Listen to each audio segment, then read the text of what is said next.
ඊළඟ මේ ජාතික සමගිය පදනම් මත அதே போன்று இந்த தேசிய ஒற்றுமையின் அடித்தளத்தின் அடிப்படையிலே අපේ ආර්ථික විශාල පදනමක් දැමිය යුතුයි. எமது பொருளாதாரத்திற்கு நாங்கள் ஒரு අපි පදනම அடித்தளத்தை ඇති කරමින් තිබෙනවා. போட வேண்டும். எமது நாடு விரையாகி வருகின்றது. 2025 වසර ගත්තොත් 2025ஆம் ஆண்டு ලංකා ඉතිහාසයේ இலங்கை வரலாற்றிலே සෑම ආර්ථික දත්තයකින්ම හොඳම දත්ත ප්‍රමාණයක වාර්තා කරපු වසර 2025.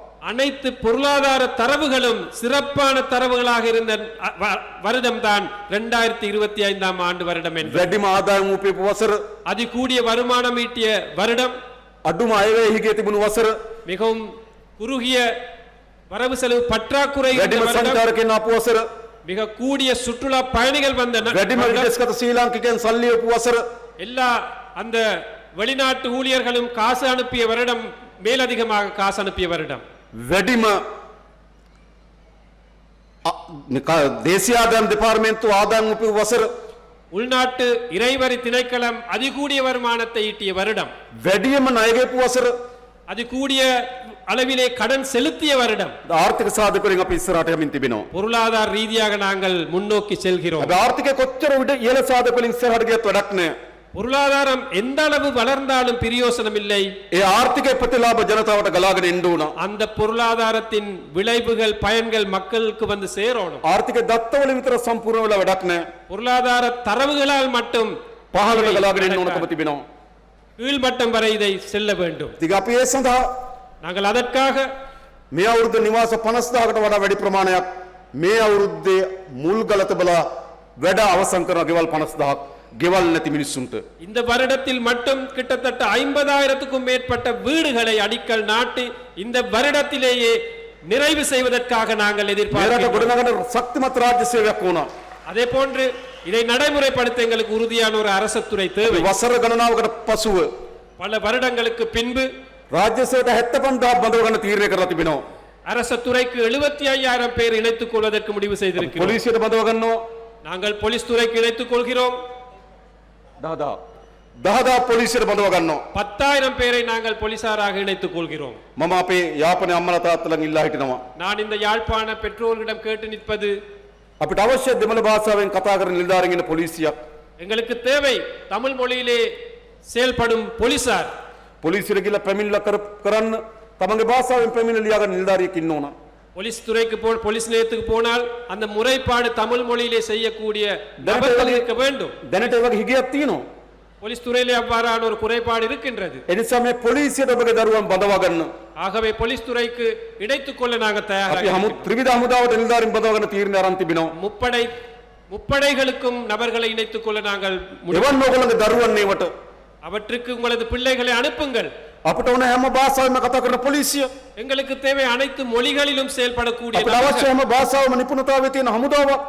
நமக்கு தேவை எல்லா மொழிகளிலும் சிறப்பான ஒரு முப்படை. ඒතර තමයි හැම කෙනාට සමාන බව දැනෙන්නේ. அப்பத்தான் எல்லாருக்குமே ஒரு சமனான ඒ නිසා අපි ආර්ථික ප්‍රතිලාභ පහලට ගලාගෙන යවන්නම්. ஆகவே பொருளாதாரம் கீழ்மட்டம் வரையும் கடந்து வரும். මේ දිට්ඨිය කුණාටුවේ විනාශ වුණු කුසිකර්මාන්තර අපි වන්දි ගෙවනවා. සතුන් නැති වුණා නම් ඒවට වන්දි ගෙවනවා. டிட்வா சுழி இந்த சூறாவளியில் பாதிக்கப்பட்ட நபர்களுக்கு நாங்கள் உதவிகளை செய்து வருகிறோம். අපිට ඕන ආර්ථික ප්‍රතිලාභ ගම්වල ජනතාවට ගලාගෙන යන ආර්ථිකයක් හදන්න. எங்களுக்கு தேவை அந்த பொருளாதாரத்தின் விளைவுகள் பயன்கள் கீழ்மட்டம் வரையும் கடந்து வரணும். අපි හිතනවා நாங்கள் நினைக்கிறோம் අපේ රටේ දුප්පත්කම මුලින් උපුටා දමන ආණ්ඩුව බවට අපේ ආණ්ඩුව පත් වෙනවා. எமது நாட்டிலே வறுமையை ஒழித்து கட்டும் அரசாங்கமாக எங்களது அரசாங்கம் திகழும் என்பதை நான் கூற விரும்புகிறேன். කිසිදු පවුලක් எந்த ஒரு குடும்பமும் ඉන්ඩ නිවාහනක් නැතුව, ஒரு வீடு இல்லாமல், හොඳ ආදායම් මාර්ගයක් නැතුව, ஒரு வருமான வழி දරුවන්ට இல்லாமல், අධ්‍යාපනයක් නැතුව, பிள்ளைகளுக்கு கல்வி இல்லாமல், නිරෝගී සම්පන්න ජීවිතයක් නැතුව, ஒரு நல்ல சுகாதாரத்துறை இல்லாமல், මානසික නිදහසක් නැතුව ஒரு உளரீதியான நிம்மதி இல்லாமல் කිසිදු පවුලක් අපේ රටේ ජීවත් වෙන්න ඕනේ எந்த නැහැ. ஒரு குடும்பமும் எது நாட்டிலே வாழக்கூடாது. අපිට කාලයක් යයි. அதற்கு சில காலங்கள் අපේ கடக்கலாம். අපේක්ෂාවක් තිබෙනවා. ஆனால் எங்களது எதிர்பார்ப்பு ஒன்று இருக்கு. අපේ රටේ හැම අම්මා තාත්තා කෙනෙකුටම எமது நாட்டில் அனைத்து பெற்றோர்களுக்கும் නොතමින්න ගෙයක් දොරක්, நடையாமல் இருக்க ஒரு வீடு, දරුවන්ට හොඳ අධ්‍යාපනයක්, பிள்ளைகளுக்கு நல்ல கல்வி, නිරෝගී සම්පන්න ජීවිතයක්, நல்ல சுகாதாரத்துறை, හොඳ ආදායම් මාර්ගයක්, நல்ல வருமான வழி, මානසික නිදහස සහිත පුරවැසියන් බවට පත් කරන්න. உள ரீதியாக ஒரு நிம்மதியான நபர்களை பிரஜைகளை நாங்கள் உருவாக்க ඒක வேண்டும். තමයි හිනාව පිරුණු මුහුණු අපිට හම්බෙන්නේ. சிரிப்பு புன்சிரிப்பு உள்ள முகங்களை நாங்கள் ඒක காணோம். තමයි අපිට සතුටින් පිරුණු මිනිස්සු මුණ ගැහෙන්නේ. அப்போதுதான் சந்தோஷமாக இருக்கும் நபர்கள் நாங்கள் ඒක சந்திப்போம். තමයි දුක වියලුණු මිනිස්සු අපිට මුණ ගැහෙන්නේ. அப்போதுதான் கவலை இல்லாத மனிதர்கள் சந்திப்போம். අපිට එහෙම රටක් ගොඩනැගීමේ අපේක්ෂාව තියෙනවා. அவ்வாறான ஒரு நாட்டை கட்டியெழுப்பும் தேவை நமக்கு இருக்கு. ඒ නිසා අපි ඔබට ආරාධනා කරන්නේ ஆகவே நாங்கள் உங்களை அழைக்கின்றோம். අපි ඊටාම ශක්තිමත්ව நாங்கள் மிகவும் உறுதியாக මේ රට ගොඩනැගීමේ ව්‍යායාමයට ඔරදිමු. இந்த நாட்டை கட்டியெழுப்பும் அந்த செயல்பாட்டுடன் මා දන්නවා ඉතින් ஒன்றிணைவோம். විශාල කාර්යභාරයක් තියෙන අපේ රාජ්‍ය නිලධාරීන්ට. இதில் மிகப்பெரிய பங்கு எமது அரசு මෙතන அதிகாரிகள் ඉන්න ග්‍රාම සේවක මහතුරු, இங்கு இருக்கின்றார்கள். கிராம ආර්ථික சேவகர்கள், සංවර්ධන නිලධාරීන්, பொருளாதார அந்த டிஓமார்கள், ඒ වගේම සමෘද්ධි නිලධාරීන්, அதே போன்று சமுர்தி මේ உத்தியோகத்தர்கள், ආදී පහළ ශේෂ්ත්‍ර වැඩ කරන ග්‍රාම මට්ටමේ වැඩ කරන නිලධාරි මහතුරු ඉන්නවා. கிராம மட்டத்திலே பணிபுரியும் நபர்கள் இருக்கின்றீர்கள். අපි විශාල මුදල් ප්‍රමාණයක් ගමේ සංවර්ධන සඳහා මේ අයවැය ලේඛනය වෙන් කරලා තිබෙනවා. நாங்கள் இந்த கிராமத்தை கட்டியெழுப்புவதற்காக பெருமளவு நிதியை ஒதுக்கி இருக்கின்றோம். හැබැයි ඒවා වියදම් කරලා වැඩ කරන්න පුළුවන්කම ලැබෙන්නේ තමුන්වහන්සේලා වැඩ කරොත් විතරයි. அவற்றை சரியான முறையிலே பயன்படுத்த முடிவது நீங்கள் ගිය சரியாக අවුරුද්දේ අපි මේ යාපනයේ ගම්වල පාරවල් හදන වෙන් කරා. கடந்த வருடத்திலே ගම්වල පාරවල් හදන වෙන් කරා කීයද? யாழ்ப்பாண வீதிகளை புனரமைப்பதற்கு நாங்கள் ஒதுக்கினோம் 250 million. 250 மில்லியன் ரூபாய் ஒதுக்கினோம். ඉතින් විශාල මුදල් ප්‍රමාණයක් අපි වෙන් කරා.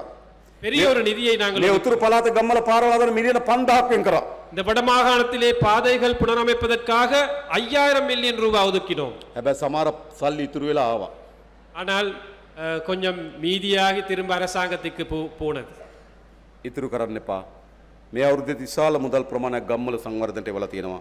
ඔයගොල්ලෝ වැඩ කරන්න ඒ මුදල් ටික ගමේ ජනතාවට අවශ්‍ය පහසුකම් ටික හදන්න මැදිහත් වෙන්න. ஆகவே நிதியை செலவழிக்காமல் திரும்ப அனுப்பாமல் அந்த கிராமத்தின் அபிவிருத்தியை நீங்கள் செயல்படுத்துவதற்காக செயல்படுங்கள் என்பதை நான் ඒ கேட்டுக்கொள்கிறேன். මොනොත් අපේ ජනතාවගේ ජීවිතය ඉතා ඉක්මනින් වේගවත්ව උසස් කරන්න පුළුවන්. அப்போதுதான் நமது இந்த மக்களுடைய அந்த வாழ்க்கை தரத்தை வேகமாக எங்களுக்கு உயர்த்த முடியும். ඉතින් ගොඩක් අපිට වැඩ තියෙනවා. நிறைய வேலைகள் பணிகள் எங்களுக்கு இருக்கின்றன. හැබැයි වැඩ අතර ප්‍රධානම වැඩේ මේ මද්ද්‍රව්‍ය උදුර අපි තුරන් කරන්න ඕන. அந்த அனைத்து பணிகளுக்குள்ளும் இந்த போதை வஸ்து அச்சுறுத்தலை தோற்கடிப்பது பிரதானமான ஒரு பணியாக ஏற்றுக்கொள்ளுங்கள். අවියාවිදගත සන්නද්ධ අපරාධකරුවන් ඉන්න විනාශ කරන්න ඕන. பாதாள உலக கோஷ்டிகள் ஆயுதமேந்தி இருக்கின்றார்கள், அவரை ஒழித்து கட்ட வேண்டும். මද්ද්‍රව්‍ය ව්‍යසනය විනාශ කරන්න ඕන. இந்த போதை வஸ்து அச்சுறுத்தலை நாங்கள் ஒழித்து கட்ட வேண்டும். මේ ව්‍යසනයෙන් අපේ ගම්, අපේ නගර, අපේ ජාතිය මුදව ගන්න ඕන.